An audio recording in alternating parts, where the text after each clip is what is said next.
امریکی صدر Donald Trump کی ایک بار پھر ایران کو دھمکی، کہا تباہ کن کارروائی سے پہلے آخری موقع دینا چاہتا ہوں، امید ہے ایران عقل سے کام لے گا، درست فیصلہ کرے گا، ڈیل نہ ہوئی تو ایران کو تباہی کا سامنا کرنا پڑے گا۔ ابنائے ہرمز کل مکمل طور پر کھل جائے گی، دوسرے مرحلے میں نیوکلیر ایشو پر بات ہوگی، ایران کو ابنائے ہرمز سے فیس وصول نہیں کرنے دیں گے، ابنائے ہرمز پر امریکہ کا مکمل کنٹرول ہے، ہماری اجازت کے بغیر ایران تک کچھ نہیں پہنچ سکتا، معاہدہ یا مکمل ہتھیار ڈالنے تک ایران پر پابندیاں برقرار رہیں گی، ایران کبھی جوہری ہتھیار حاصل نہیں کر سکے گا۔ ایران نے امریکہ کو بحری ناکہ بندی پر سخت نتائج کی وارننگ دے دی، ایرانی سپریم لیڈر کے مشیر محسن رضائی نے کہا بحری ناکہ بندی برقرار رہی تو امریکی بحریہ محفوظ نہیں رہے گی، مذاکرات سے قبل امریکہ کے طرز عمل میں تبدیلی ضروری ہے، امریکہ واضح طور پر اعلان کرے وہ جنگ نہیں چاہتا، مثبت فنڈز بحال اور ابنائے ہرمز میں مداخلت بند کی جائے۔ یوکرین میں 3 اہداف پر حملوں کی تیاری کر لی تھی، یوکرین نے ایرانی جہاز پر حملہ غلطی قرار دیا، حملے کا ارادہ بعد میں ترک کر دیا گیا، یوکرین کو ہر صورت قیمت چکانا ہوگی۔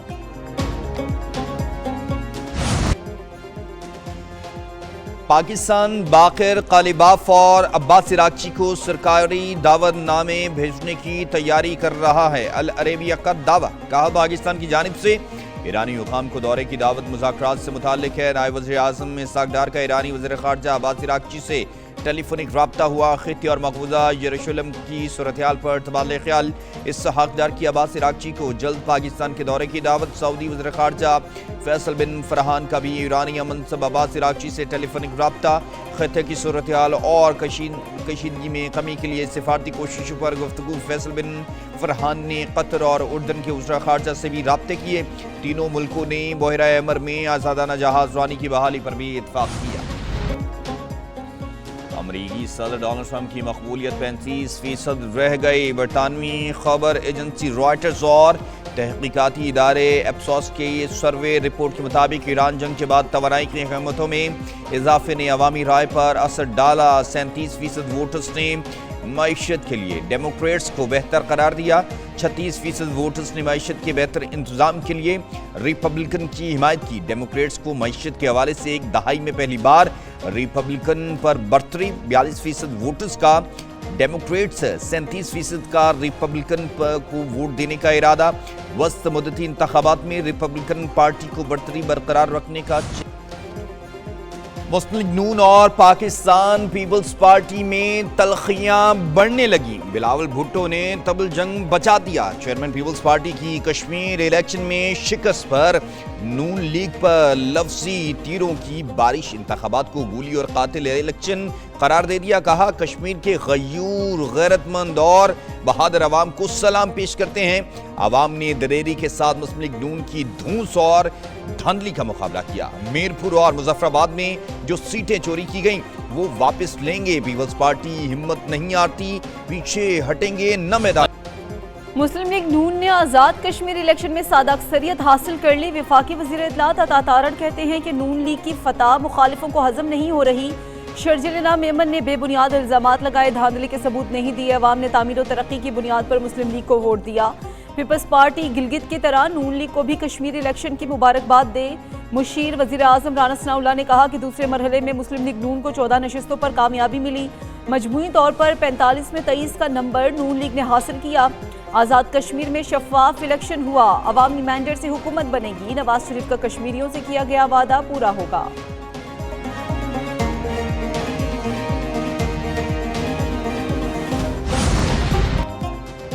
آزاد کشمیر کے حلقہ اہل 27 اہل 28 کے 54 پولنگ اسٹیشنز پر پولنگ ووٹنگ کا عمل بغیر کسی وقفے کے شام 5 بجے تک جاری رہے گا، 2 اگست کو خراب موسم کے باعث پولنگ ملتوی کی گئی تھی، مسلم لیگ نون مجموعی طور پر 23 نشستوں پر کامیاب ٹھہری، پیپلز پارٹی کو 9 نشستوں پر کامیابی ملی، انتخابات کا تیسرا مرحلہ پونچھ میں 10 اگست کو شیڈیول ہے۔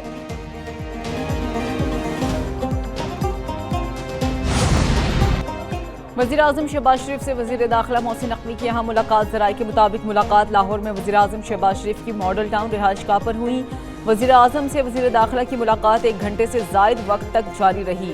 ملاقات میں ملک کی مجموعی سیاسی صورتحال پر تفصیلی تبادلہ خیال کیا گیا،